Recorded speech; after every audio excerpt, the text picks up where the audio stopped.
الحمد للہ رب العالمین والصلاة والسلام علی رسول النبی الکریم اما بعد فاعوذ باللہ من الشیطان الرجیم بسم اللہ الرحمن الرحیم السلام علیکم ورحمۃ اللہ وبرکاتہ۔ معزز حاضرین و ناظرین، آج ہم انشاءاللہ العزیز اپنے 59ویں سلسلے کا آغاز کریں گے۔ گزشتہ سلسلے میں ہم نے آیت نمبر 21 تک کا بیان مکمل کر لیا تھا۔ آج ہم انشاءاللہ العزیز سورہ بقرہ کی آیت نمبر 22 کا بیان شروع کریں گے۔ تو آیت ہے یا ایھا الناس اعبدوا ربکم الذی خلقکم والذین من قبلکم لعلکم تتقون۔ اے لوگو، اپنے رب کو پوجو یا اس کی عبادت کرو جس نے تمہیں اور تم سے اگلوں کو پیدا کیا، اور یہ امید کرتے ہوئے کہ تم پرہیزگار بن جاؤ یا متقی بن جاؤ۔ یہ ہے آیت نمبر 21۔ اب اسی کے ساتھ متصل آیت ہے الذی جعل لکم الارض فراشا والسماء بناء وانزل من السماء ماء فاخرج به من الثمرات رزقا لكم فلا تجعلوا لله اندادا وانتم تعلمون۔ کہ وہ جس نے تمہارے لیے زمین کو بچھونا بنایا اور آسمان کو عمارت بنایا اور آسمان سے پانی اتارا تو اس سے کچھ پھل نکالے تمہارے کھانے کو، تو اللہ کے لیے جان بوجھ کر برابر نہ ٹھہراؤ حالانکہ تم جانتے ہو۔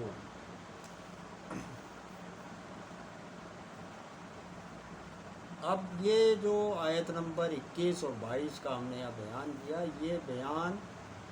ایک تسلسل کے ساتھ ہی ہے، اسی لیے مفتی صاحب نے 21 اور 22 کو دونوں کا بیان آپ نے یہاں پہ ایک ساتھ ان کی تفسیر اور اس کے نکات وغیرہ ایک ساتھ آپ نے قلم بند فرمایا۔ تو سب سے پہلے آپ بیان کرتے ہیں کہ اس کا گزشتہ آیات کے ساتھ تعلق کیا ہے۔ تو آپ فرماتے ہیں کہ کسی بھی نبی کے لیے یہ ضروری ہے کہ سب سے پہلے اپنی کتاب کی حقانیت کو واضح کرے کہ وہ کتاب الہی یا کلام الہی اس کے پاس جو آیا ہے وہ اللہ رب العزت کی طرف سے نازل ہوا ہے۔ اس کے بعد اس مقصد کو دنیا کے سامنے پیش کرے کہ جس کے لیے وہ دنیا میں بھیجا گیا ہے اور اس کو رسول بنایا گیا ہے۔ تو اسی لیے سب سے پہلے قرآن پاک کی وحدانیت کا اور کتاب الہی ہونے کا بیان فرمایا گیا، اور پھر اس کے بعد اللہ رب العزت نے اس کی صفات بیان فرمائی، پھر نیک اور متقی لوگوں کی ہدایات اور ان کی قسمیں بیان کر کے متقیوں کی پہچان کے لیے کھلے اور چھپے دونوں قسم کے کافروں کا بھی ذکر فرمایا۔ تو اسی سبب سے قرآن پاک کا پہنچانا مقصود تھا۔ اور جب یہ مرحلہ طے ہو گیا، یعنی گزشتہ سورہ بقرہ کی جو آیات شروع ہوئی وہاں سے لے کے اب تک اللہ رب العزت نے سب سے پہلے اپنی کتاب کی حقانیت کو واضح فرمایا، پھر اس کے بعد متقی لوگوں کو، ایماندار لوگوں کی اللہ رب العزت نے باقاعدہ بتایا کہ وہ کون لوگ ہوتے ہیں، اور وہ متقی لوگ، ہدایت والے لوگ کیسے لوگ ہیں، یعنی ایمان کے بارے میں اللہ پاک نے تفصیلات بتائیں۔ اس کے بعد اللہ رب العزت نے کفار کا بیان فرمایا اور پھر منافقین کا۔ جب یہ ساری صورتیں بیان ہو گئی، اب اللہ رب العزت بندوں کو ہدایت حاصل کرنے اور بدبختی سے بچنے کا اب وہ مشتاق ہو گئے، یعنی جب وہ مومن ہو گئے اور انہیں پتہ چل گیا کہ ہماری جو ضد ہے وہ کفار اور منافقین ہیں، اور اللہ رب العزت سے جو دشمنی ہے یا جو شیطانی ٹولہ ہے وہ یہ ہمارے مخالفین ہیں، اس کے بعد اب انہیں اصل مقصد کو بیان فرمایا جا رہا ہے کہ جس کے لیے حضور علیہ الصلوۃ والسلام اس دنیا میں مبعوث فرمائے گئے، یعنی آپ کو نبی بنا کے بھیجا گیا، یعنی باغیوں کو وفادار بنانا اور سب کو اللہ رب العزت کی عبادات گزار بنانا۔ تو ان سب آیتوں کے بعد عبادت کا ذکر فرمایا گیا۔ ایک اور تعلق بیان کرتے ہیں کہ اس سے پہلے ایمان، کفر و نفاق کا ذکر فرمایا گیا تاکہ سننے والا ایمان اختیار کرے اور کفر و نفاق سے بچتا رہے۔ اس کے بعد عبادت کا ذکر ہو رہا ہے تاکہ ایمان لانا اور کفر سے بچنا چونکہ عبادت سے پہلے تھا اور وہ عقائد اور ایمان کے حصے میں آتا ہے، اب عمل یا اعمال کے اندر عبادات کا اب ذکر فرمایا گیا۔ تیسرا، اس طرح کے پہلے قرآن پاک کی جو صفات بیان ہوئی، اب خدا کی ذات و صفات کا ذکر ہے۔ تو پہلے اللہ رب العزت نے قرآن پاک کی حقانیت کا، اس کی سچے ہونے کا اور اس میں کوئی شک و شبہ نہ ہونے کا اللہ رب العزت نے بیان فرمایا۔ پھر ایماندار لوگوں کی صفات، متقی لوگوں کی صفات کو بیان فرمایا۔ پھر کفار اور منافقین کا ذکر فرمایا کہ اب اللہ رب العزت اپنی ذات اور اپنی صفات کے بارے میں بیان فرما رہا ہے۔ تو آپ اس کی اب تفسیر شروع کرتے ہیں کہ سب سے پہلا لفظ ہے یا ایھا الناس اعبدوا ربکم الذی خلقکم۔ تو آپ فرماتے ہیں یا ایھا الناس میں سب سے پہلے جو یا استعمال ہوا ہے یہ حرف ندا ہے یا پکارنے کے لیے استعمال ہوتا ہے، اور پکارنے سے چند مقاصد، آدمی جب پکارتا ہے تو اس کے پیچھے چند مقصد ہوتے ہیں۔ سب سے پہلے آپ لکھتے ہیں کہ کسی غافل کو اپنی طرف متوجہ کرنے کے لیے اس کو آواز دی جاتی ہے، یا پھر کسی غائب کو حاضر کرنے کے لیے، جو غائب ہو اس کو بلانے کے لیے، یا کسی کے اوپر غصہ یا عتاب ظاہر کرنے کے لیے، یا پھر کسی کے اوپر اظہار کرامت کے لیے، اس محبت شفقت کے لیے، یا پھر اظہار محبت کے لیے وغیرہ وغیرہ، یا پھر اظہار عجز یا انکساری کے لیے، یا پھر اظہار تاثیر یا تکوین کے لیے۔ تو آپ فرماتے ہیں کہ اللہ رب العزت کو ہم پکارتے ہیں، اور یہ ہمارا پکارنا اللہ رب العزت کے سامنے عجز اور انکساری کے ساتھ ہے، کیونکہ وہ ہمارا خالق ہے اور ہم اس کے بندے ہیں۔ اسی طرح حضور علیہ الصلوۃ والسلام کو جو اللہ رب العزت نے قرآن نے یا ایھا النبی کے لقب کے ساتھ پکارا، تو اس سے مراد وہاں اظہار کرامت اور شفقت ہے، اور جہاں آپ کے اوصاف بیان کر کے آپ اللہ رب العزت نے بیان کیا یا ایھا المزمل یا ایھا المدثر وغیرہ، وہاں آپ کے ساتھ اظہار محبت کا اظہار تھا۔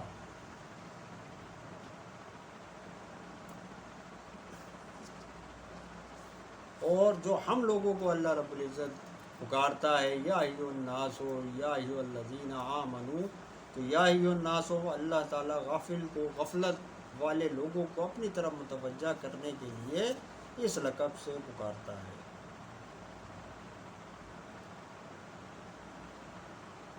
تو آپ فرماتے ہیں کہ اس ایک ہی ندا سے بہت سے معنی حاصل ہوتے ہیں۔ تو یہ ندا یہاں پہ جو اللہ رب العزت نے استعمال فرمائی، غافلوں کو تنبیہ کے لیے بھی ہو سکتی ہے، اور ان لوگوں کو جو کہ حاضر نہیں تھے، یا عتاب کے لیے، کیونکہ ناس کے ساتھ اللہ رب العزت نے یہاں یا ایھا الناس استعمال فرمایا، تو ناس کے لغوی معنی ہیں بھولنے والے لوگ، تو اس لیے یہاں یا میں یہ تاثر یا اس پکارنے میں جو اللہ رب العزت نے یہاں پکارا، تو یہ سب لوگ اس میں شامل ہو گئے۔ پھر آپ فرماتے ہیں ایھا کا استعمال وہاں پہ کرتے ہیں جب معروف غلام پہ لگایا جاتا ہے اور فاصلہ پیدا کرنے کے لیے ایھا کو داخل کر دیا جاتا ہے، یعنی ندا اور جو مخاطب ہے جس کو خطاب کیا جا رہا ہے، ان دونوں کے درمیان فاصلے کو ظاہر کرنے کے لیے ایھا کا استعمال کیا جاتا ہے۔ لیکن ایھا میں تنبیہ بھی ہوتی ہے، یا تو کسی کو غفلت سے جگانے کے لیے، بلانے کے لیے، حاضر کرنے کے لیے، یا اظہار کے لیے یہ استعمال کیا جاتا ہے۔ تو یہ کبھی بھی ہم اللہ رب العزت کے ساتھ استعمال نہیں کرتے، اسی لیے کبھی نہیں کہا جاتا کہ یا ایھا اللہ، کیونکہ اس کے اندر یا ایھا الرحمن وغیرہ، کیونکہ یہ اللہ تعالیٰ کے ساتھ ہم اس کو استعمال نہیں کر سکتے، تو ایھا کا استعمال نہیں ہو سکتا۔ پھر آگے آپ فرماتے ہیں کہ الناسوں میں مفسر کرام نے لکھا کہ یہاں مکے والے اس سے مراد ہے، لیکن تفسیر روح البیان وغیرہ نے یہ لکھا کہ یہ خطاب تمام انسانوں کے ساتھ اللہ رب العزت نے کیا ہے، چاہے وہ کفار ہوں، مومن ہوں یا منافقین ہوں، تاکہ قیامت تک آنے والے انسان اس خطاب میں داخل ہو جائیں۔ آگے ہے یا ایھا الناس اعبدوا، یعنی اعبدوا، اعبدو سے نکلا یعنی عبادت سے بنا، اور عبادت کے معنی ہم سورہ فاتحہ کی تفسیر میں بتا چکے ہیں، یعنی اللہ تعالیٰ کی بندگی کو اختیار کرنا۔ تو آپ فرماتے ہیں کیونکہ یہاں ایھا الناسوں کے ساتھ جو کتاب ہے اس میں کفار، مومنین، منافقین سب لوگ شامل ہیں، اور مومنین میں بھی پھر گناہ گار، خطا کار، نیکوکار سارے لوگ شامل ہیں، تو یہاں عبادت سے بھی ہر ایک کے لیے الگ الگ معنی بنیں گے، تو اعبدو کے معنی بھی الگ الگ کیے جائیں گے۔ تو آپ فرماتے ہیں کہ اگر یہ کافروں کے لیے ہو تو یہاں پہ اس کا مطلب یہ ہوگا کہ عبادت کرو یعنی ایمان لے آؤ، اور اے منافقو تم عبادت کرو تاکہ مخلص بن جاؤ، اور اگر گناہ گاروں کے لیے ہو تو اس کا مطلب یہ ہے کہ عبادت کرو اور نمازی یا نیکوکار بن جاؤ، اور اگر نیکوکاروں کے لیے ہے تو انہیں اس لیے فرمایا گیا تاکہ تم مزید متقی یا پرہیزگار بن جاؤ۔ آگے پھر فرمایا گیا ربکم، تو ربکم کا استعمال اللہ تعالیٰ کے ناموں کے ساتھ، رب کے ساتھ یہاں پہ اللہ پاک نے اپنی صفت کو بیان کیا تاکہ سننے والوں کو عبادت کا شوق پیدا ہو کہ ہم اس رب کی عبادت کریں جو ہمارا پالنے والا ہے، یعنی تم خدا کی عبادت کرو کیونکہ وہ تمہارا پالنے والا ہے، اور پالنے والے کا حق ہوتا ہے کہ اس کی اطاعت کی جائے۔ آگے فرمایا الذی خلقکم، اور پھر مزید یہ فرمایا کہ اللہ تعالیٰ کون، یہ ربوبیت کا مالک وہی ہے کہ جس نے ہمیں تخلیق کیا، خلق سے بنا جس کے معنی ہیں عدم سے موجود میں لانا، یعنی جو کچھ نہیں ہوتا اور پھر اللہ پاک اسے موجود کر دیتا ہے، وجود دوام بخش دیتا ہے، نیستی سے ہستی میں لے آتا ہے، تو یہ جو اللہ پاک کسی نہ ہونے کو ہونے میں بدل دیتا ہے، یہ ہے اللہ پاک کا خلق کرنا۔ تو اللہ رب العزت ہی تمام مخلوقات کا خالق ہے، اور یہ صرف خدا ہی کر سکتا ہے اور کوئی اس کام کے لائق نہیں۔ ہاں ہم جو لوگ کام یا اسباب کرتے ہیں وہ ہے کسب کرنا، یعنی بندے خالق نہیں بلکہ کاسب ہیں، اور کسب ہے اسباب کا جمع کرنا۔ اسی لیے پھر آگے آپ فرماتے ہیں والذین من قبلکم، پھر یہ بتایا گیا کہ ہم نے تمہیں بھی پیدا کیا اور تم سے پہلے والوں کو بھی پیدا کرنے والے ہم ہی ہیں، یعنی تم سے پہلے جو لوگ گزر گئے ان کے خالق، ان کے رب بھی ہم ہی تھے۔ تو یہاں اللہ پاک وہ احسان بیان کر رہا ہے کہ ہم تمہارے قدیمی محسن ہیں، کہ حضرت آدم علیہ السلام سے لے کے آج تم تک جو بھی مخلوق اس دنیا میں آئی ان سب کا خالق اللہ رب العزت ہے، اور ہم سب اس کے قدیم غلام ہیں۔ آگے فرمایا گیا لعلکم، تو عربی زبان میں لعل شک کے لیے آتا ہے، اور رب تعالیٰ شک کے لیے پاک ہے، اس لیے یہاں اس کے 3 معنی کیے جاتے ہیں، کہ یا تو اس کو عربی کے محاورے کے طور پہ استعمال کیا گیا، یا پھر اس کو اس لیے فرمایا گیا کہ یہ بندوں کے لحاظ سے شک کا اظہار کر رہا ہے، اور اللہ رب العزت ہمیں اس چیز کی امید دلاتا ہے جو کہ یقینی ہونے والی ہے۔ اب اس کے معنی ہوں گے کہ تاکہ تم متقی بن جاؤ۔ تیسرے یہ کہ لا اللہ بندوں کے لحاظ سے نہ کہ رب کے لحاظ سے، تو مطلب یہ ہوا کہ اے لوگوں تم رب کی عبادت اس امید پر کرو کہ شاید تمہیں تقویٰ حاصل ہو جائے۔ تو اللہ رب العزت اگر وہ ہم اس لا اللہ کو اس کی ذات کی طرف منسوخ کریں گے تو معنی یہ ہوں گے کہ اللہ رب العزت ہمیں یہ امید دلاتا ہے کہ جو کہ یقینی ہونے والی ہے کہ ہم اس کے متقی بندے بن جائیں، اور اگر ہماری طرف یہ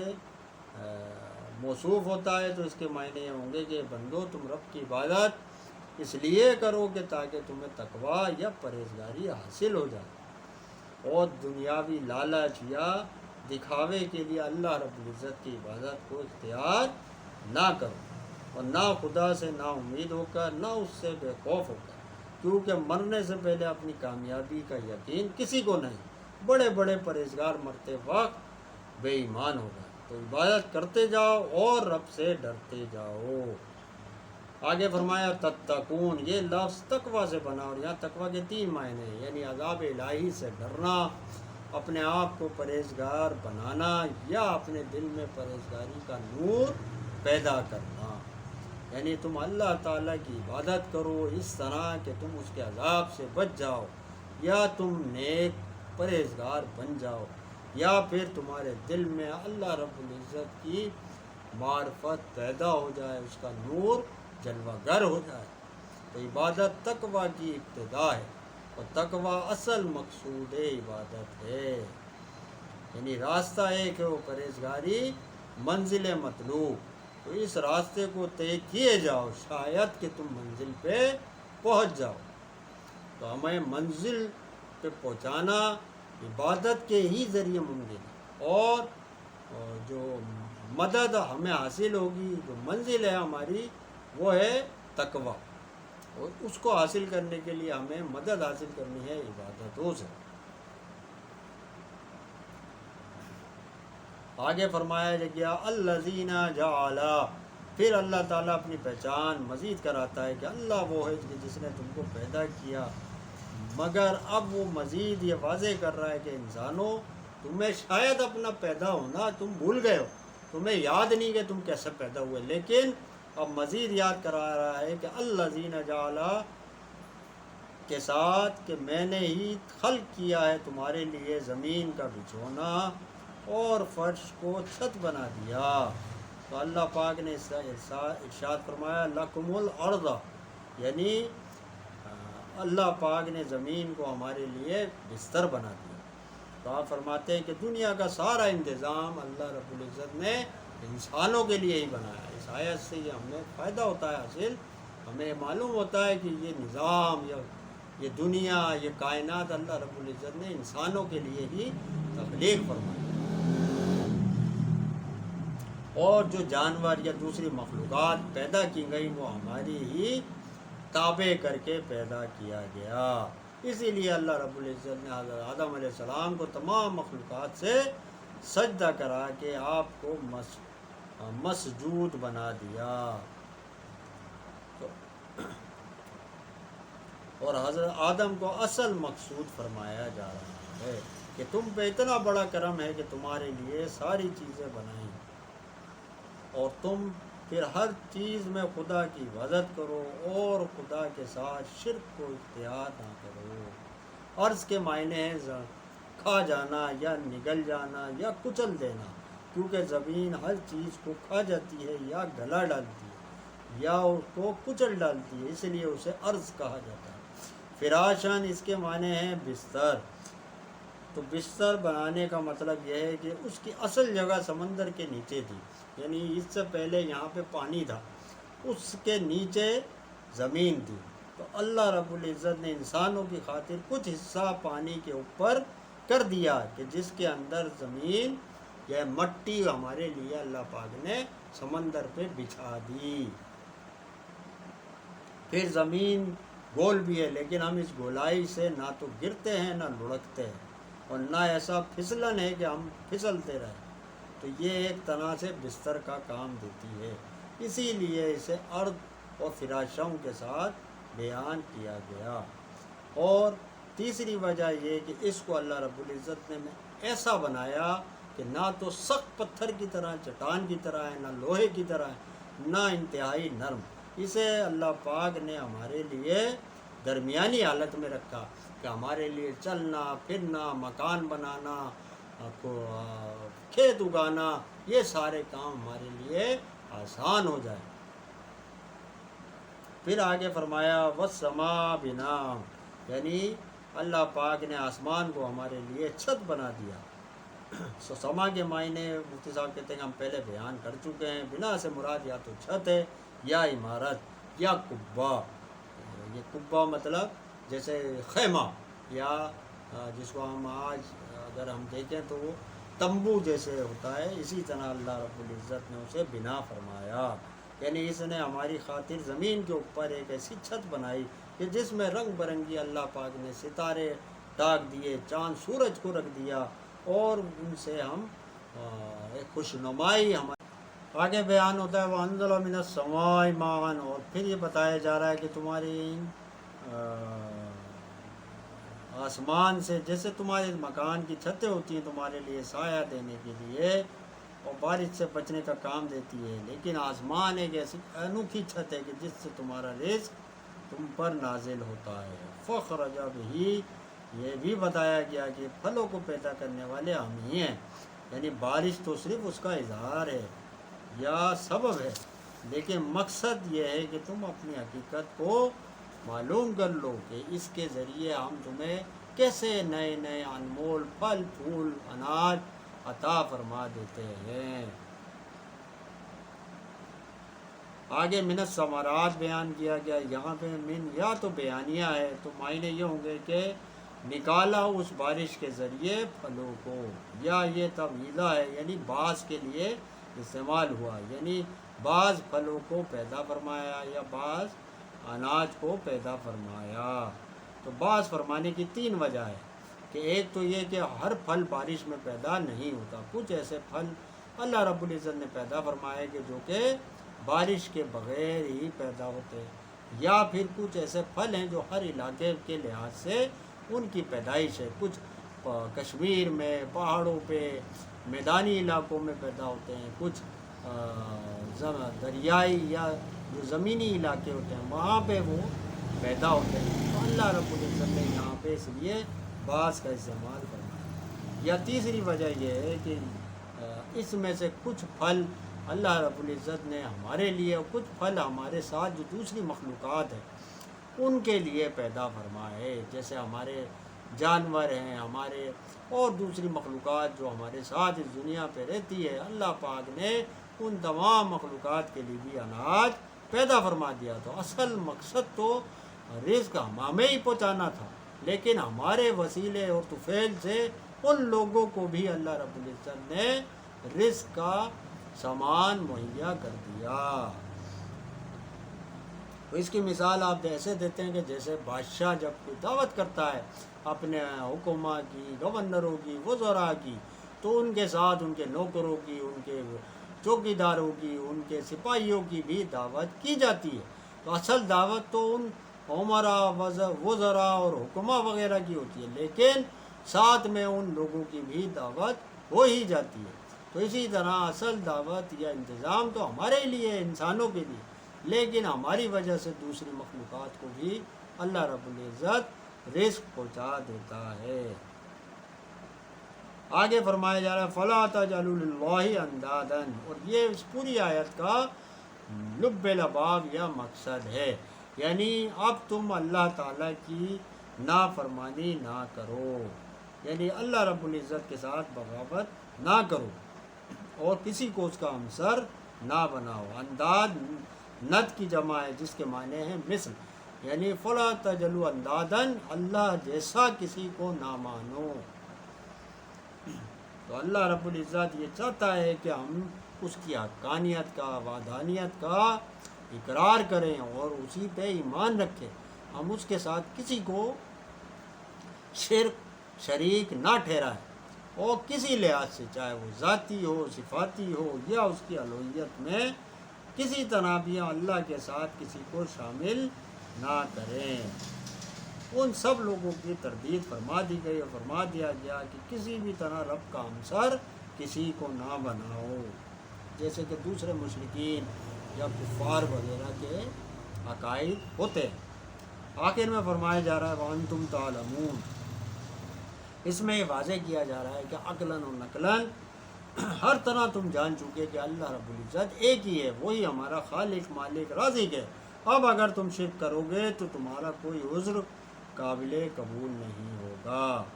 آپ فرماتے ہیں خلاصہ تفسیر کے اس آیت کا اصل مضمون یہی ہے کہ لوگوں اپنے رب کی عبادت کرو، اور ایسی عبادت کرو جو اس کے لائق ہے، اور عبادت کے لائق صرف ایک ہی ذات ہے، اور وہ سب سے عظیم، سب سے برتر، سب سے اعلیٰ، سب سے افضل ہمارا اللہ رب العزت ہی ہے، جو تمام عبادتوں کا محور ہے، اور وہی ہمارا مالک ہے۔ اسی نے ہمیں پیدا کیا، ہمارے باپ داداؤں کو پیدا کیا۔ اب اس کی عبادت اس امید پہ کرو کہ اللہ تعالیٰ تمہیں انعام میں تقوی عطا فرما دے، اور اپنے رب سے ایسا تعلق قائم کر لو کہ جب اللہ رب العزت کی رحمت تمہاری ہر معاملے میں دستگیری کرے گی اور تم کو تقوی حاصل ہو جائے گا۔ پھر آگے فرمایا جا رہا ہے کہ اللہ پاک نے تمہارے لیے زمین کو اتنا ایسا حالت میں بنایا کہ جس پہ ہم آرام سے اپنی زندگی گزارتے ہیں، کام کرتے ہیں، گھر بناتے ہیں، اور اس پہ ٹھہر کے آرام سے زندگی گزارتے ہیں۔ پھر آسمان کا ہمارے سر پہ ایک ایسا خیمہ لگا دیا کہ دنیا ہمارے لیے گھر کی طرح بن گئی، اور اس میں رکھ کے ہمیں اللہ پاک نے رزق بھی عطا فرما دیا، اور آسمان سے پانی برسایا، اور رنگ برنگے پھل پھول پیدا فرما دیے۔ تو اب تم غور کر لو کہ تم اس کے اتنے احسانات کا بدلہ چھوڑ کے اوروں کی عبادت کیوں کرتے ہو، اور اس اطاعت تو صرف اسی رب کا حق ہے کہ جس نے تم پہ یہ سارے احسانات کیے ہیں، اور اگر کوئی اس کے خلاف کرتا ہے تو وہ انسانیت کے خلاف کرتا ہے، کیونکہ انسان وہی ہے، کیونکہ آیت کا آغاز ہوا تھا یا ایھا الناس اعبدوا ربکم الذی، تو یہاں یاد دلایا گیا کہ اگر تم انسان ہو تو تم لازماً اللہ رب العزت کے اوپر ایمان لاؤ، اس کی عبادت کو اختیار کرو۔ اب جو شخص ہے اس کی نافرمانی کرے گا، اس کے ساتھ غداری کرے گا، تو وہ شخص انسان کہلانے کے لائق نہیں۔ پھر آگے آپ اس کے فوائد بیان کرتے ہیں کہ اس آیت سے چند فائدے حاصل ہیں۔ ایک یہ کہ جو شخص رب کی عبادت نہ کرے وہ انسان نہیں، کیونکہ یا ایھا الناس فرمایا گیا۔ دوسرے یہ کہ کافروں پر بھی عبادت کرنا فرض ہے، جس کے نہ کرنے پہ ان کو عذاب ہوگا، لیکن چونکہ سارے انسانوں سے فرمایا گیا کہ عبادت کرو، اور اس میں کافر یا ایمان والے سارے لوگ شامل تھے، مگر کافر پر نماز کی فرضیت شرعی نہیں، اسی لیے جو کافر مسلمان ہو اس سے قضا کا حکم نہیں دیا جاتا، بلکہ فرض ہونے کے معنی یہ ہیں کہ دوزخ میں ان کفار کو عبادت نہ کرنے کا عذاب ہوگا۔ اسی لیے اللہ پاک نے قرآن میں فرمایا لم نکو من المصلین ولم نکو نطعم المسکین، یعنی جب قرآن پاک میں کفار کا حال بیان ہوا تو وہ دوزخ میں یہ چلا رہے تھے کہ ہم نمازی نہ تھے اور نہ ہم صدقات وغیرہ دیتے تھے، جبکہ تھے تو وہ کافر، لیکن وہ یاد کریں گے کہ ہم نے یہ سارے نیک کام نہیں اختیار کی، کیونکہ ہم تو ایمان ہی نہیں لائے، تو ہم نے یہ سارے کام بھی نہ کرے، تو اب اس لیے اللہ پاک سزا تو انہیں ضرور دے گا۔ تیسرا یہ کہ عبادت کا فائدہ عابد ہی کو ملتا ہے، اللہ تعالیٰ اس سے پاک ہے کسی کی عبادت سے فائدہ حاصل کرے، یعنی اللہ تعالیٰ کو ہماری عبادت کا کوئی ضرورت نہیں، اسے اس سے کچھ فائدہ حاصل نہیں ہوتا، لیکن یہ فائدہ ہم اپنے لیے ہی کرتے ہیں۔ عبادت کرتے ہیں تو متقی بنتے ہیں، ایمان کے درجوں میں اضافہ کرتے ہیں، اپنے دل کے نور میں اضافہ کرتے ہیں، حق کی معرفت کو پہچاننے میں ہماری آسانیاں پیدا ہوتی ہیں، تو اللہ رب العزت کو اس سے کچھ فائدہ حاصل نہیں، یہ عبادت ہم اپنے ہی لیے کرتے ہیں، کیونکہ آگے فرمایا گیا لعلکم تتقون۔ آگے چوتھا فائدہ یہ ہوا کہ اللہ پاک نے باپ داداؤں پر احسان جتا کے یہ فرما دیا کہ یہ احسان اولاد پہ بھی واجب ہے. اسی لیے اللہ پاک نے فرمایا والذین من قبلکم، کہ جیسے ہم نے تمہاں سے پہلے لوگوں کو تخلیق کیا، دنیا میں بھیجا، اسی طرح اس نے ہمیں بھی بھیجا. تو اللہ پاک نے اس احسان کو یہاں یاد دلایا، اور اس سے ہمیں یہ فائدہ حاصل ہوتا ہے کہ ہمارے باپ داداؤں پہ جو شخص احسان کرتا ہے وہ احسان اس کی اولادوں پہ بھی باقی رہتا ہے. آگے پھر اس کی آپ تفسیر صوفیانہ بیان کرتے ہیں کہ عبادت میں تکلیفیں بھی بہت ہیں، اسی لیے اللہ تعالیٰ نے بندے کو براہ راست پکارا تاکہ اس پکارنے میں اسے جو لذت حاصل ہو وہ عبادات کی مشکلات یا مشقتیں تکلیفیں وہ اسے بھولنے میں مدد فراہم کریں اور وہ عبادت میں لگا رہے، اور عبادت ایسے کرے کہ جس میں اس کو یہ لذت حاصل ہو کہ اللہ پاک ہمیں پکار رہا ہے. اگر ہم اپنی جان بھی قربان کر دیں تو اس پکارنے کی نعمت کا شکریہ کبھی نہیں ادا کر سکتے. اور اللہ پاک نے ہمیں یاد بھی ایسے کرا کہ اے بھولنے والے انسانوں، یعنی دنیا میں رہ کے معاملات، خیالات، معاشرت، خاندان، ان چیزوں میں پڑھ کے اللہ رب العزت کو بھلانا بے وقوفی ہے. تو اللہ کو ہمیں ہر حال یاد رکھنا ہے،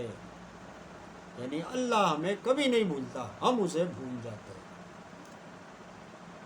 تو اس لیے فرمایا گیا یا ایھا الناس، تو جس نے ہر وقت تمہارا خیال رکھا اب اسی کی بندگی کو اختیار کرو اور فنا فی اللہ کی منزل کو پالو اور ما سوا اللہ سے علیحدہ ہو جاؤ. تو جس نے متقی بننا ہے یا اللہ کا پیارا بننا ہے تو اس کے لیے لازم ہے کہ وہ اپنے قلب کو ایسی زمین بنائے کہ اس میں حضرت محمد مصطفیٰ صلی اللہ تعالیٰ علیہ وسلم کو آسمان کی طرح آپ کا سایہ مقرر کر لے، اور آسمان نبوت سے جو قلب کی زمین پہ قرآن کا پانی برسا اس سے ہدایت، تقوی اور نور رحمت اور شفا، برکت، نیک بختی، نجات، قرب الہی، صلاح، کامیابی، علم، حلم اور آداب، اخلاق، عزت اور یہ تمام پھل پھول پیدا ہوتے ہیں. تو اپنے دلوں میں سے ما سوا اللہ کی محبت نکال ڈالو اور اس دل میں صرف اللہ رب العزت کی تجلی گاہ بنا دو. یعنی جب ہم تمہارے پیارے ہیں تو تم بھی ہمارے ہو جاؤ.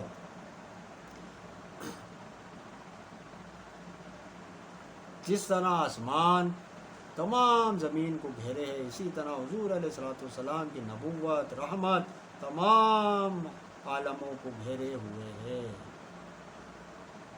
تو حضور کی نگاہ کرم کے بغیر کوئی نیکی قبول نہیں، اور حتیٰ کہ آسمان تک پہنچ ہی نہیں سکتی تو کوئی مخلوق حضور کی شان تک کیسے پہنچ سکتی ہے. آسمان دور رہ کر بھی زمین کو فیض پہنچا رہا ہے. اسی طرح آج حضور علیہ الصلوۃ والسلام بھی مدینہ میں ہوتے ہوئے ہم تک فیض یا تمام عالموں تک آپ کا فیض جاری ہے.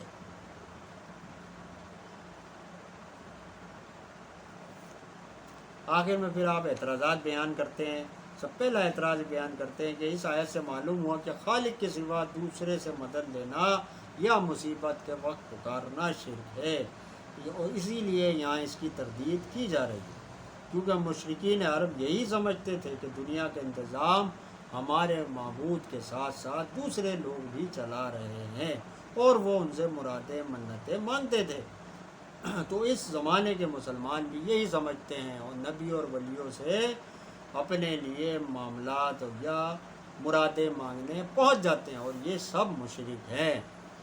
تو آپ فرماتے ہیں کہ بزرگان دین سے مدد مانگنے کی ہم پوری بحث سورہ فاتحہ کے بیان میں ایاک نعبد و ایاک نستعین میں کر چکے ہیں. یہاں صرف اتنا بتا دیتے ہیں کہ حضرت شاہ عبدالعزیز دہلوی نے تفسیر عزیزی میں لکھا کہ اطاعت اور عبادت میں بہت فرق ہے، اور وہ یہ کہ حاکم کا حکم بجا لینا عبادت ہے، اطاعت ہے، اور اپنی بندگی کے اظہار کرنے کو عبادت کہا جاتا ہے. اور غیر اللہ کی اطاعت تمام ہی دینوں میں جائز ہے، چاہے وہ پیغمبر ہوں کوئی حاکم ہو، کوئی گورنر ہو، کوئی مرشد ہو، عالم دین ہو، حاکم وقت ہو، ان سب کی اطاعت ضروری ہے، مگر اطاعت میں لازم نہیں کہ ہم یہ ان کی اطاعت لازمی کریں، لیکن ہم ان کی عبادت نہیں کرتے، ہم ان کی اطاعت کرتے۔ تو اس کا خلاصہ یہ ہوا کہ کسی کو اپنا مستقل یا ذاتی حاکم ماننا اور اپنے کو اس کا بندہ سمجھ کر اس کی فرمانبرداری کرنا یہ غلط ہے اور یہ عبادت ہے، یا پھر کسی کو غیر مستقل یا مجازی یا اللہ تعالیٰ کی طرف سے حاکم وقت مان کر اس کی اطاعت کرنا، غلامی کرنا یا اس کی فرمانبرداری کرنا یہ عبادت نہیں۔ تو مشرکین کے خیالات اور مسلمانوں کے خیالات میں بڑا فرق ہے۔ پھر دوسرا سوال یہ کیا گیا کہ بے شک اللہ تعالیٰ نے فرشتوں انبیاء کرام کو اپنی خلقت کا انتظام سونپا گیا ہے، مطلب جو مشرکین کے عقائد تھے ان لوگوں کی ان چیزوں کے بارے میں کہ اللہ تعالیٰ کے انتظام دوسری چیزیں چلا رہی ہیں، ان کا عقیدہ یہ تھا کہ وہ اللہ تعالیٰ کے ساتھ نظام میں اس کی مدد بھی کر رہی ہیں اور اپنی زور زبردستی سے ان نظام کو چلا بھی لیتی ہیں، یعنی وہ اگر ہم ان سے یہ کہیں گے کہ ہمارا یہ کام ہو جائے تو اللہ رب العزت یہ کام کر دے گا ضرور بھی ضرور، کیونکہ وہ اللہ پاک سے زور زبردستی نعوذ باللہ کر سکتے ہیں۔ تو مفتی صاحب فرما رہے ہیں کہ ہمارا یہ عقیدہ قطعی نہیں، اللہ پاک نے قرآن میں فرمایا کہ اس نے اپنے متعدد کاموں کے لیے فرشتے مقرر کیے ہیں۔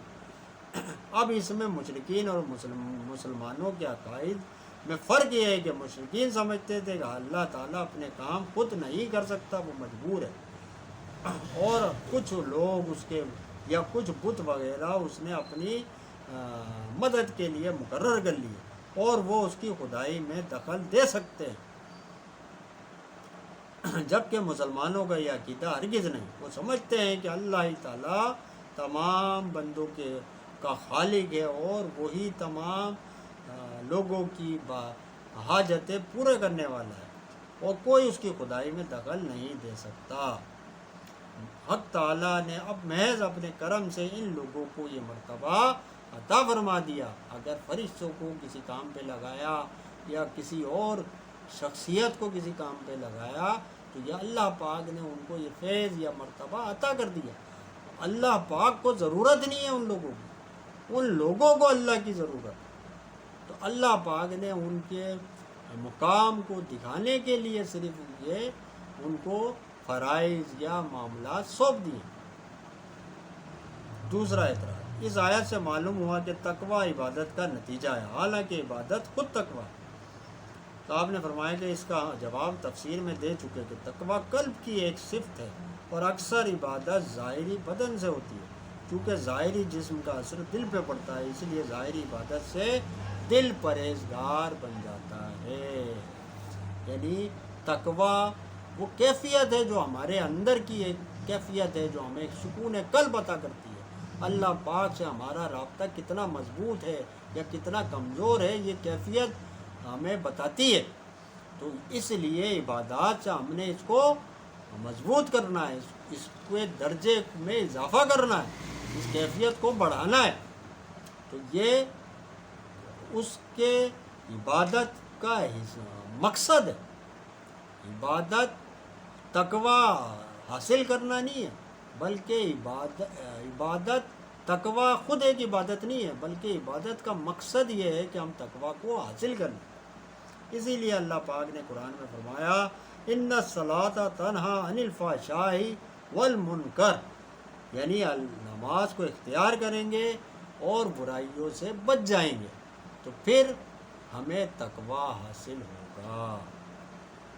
تو یہاں اس آیت کا بیان مکمل ہوتا ہے۔ اگلی جو آیت ہے آیت نمبر 23، اس کا بیان ہم انشاءاللہ العزیز اپنے کل کے سلسلے میں مکمل کریں گے۔ اللہ رب العزت سے دعا ہے کہ ہمارے پڑھنے کو، آپ کے سننے کو اپنی بارگاہ میں قبول و منظور فرمائے۔ وما علینا الا البلاغ۔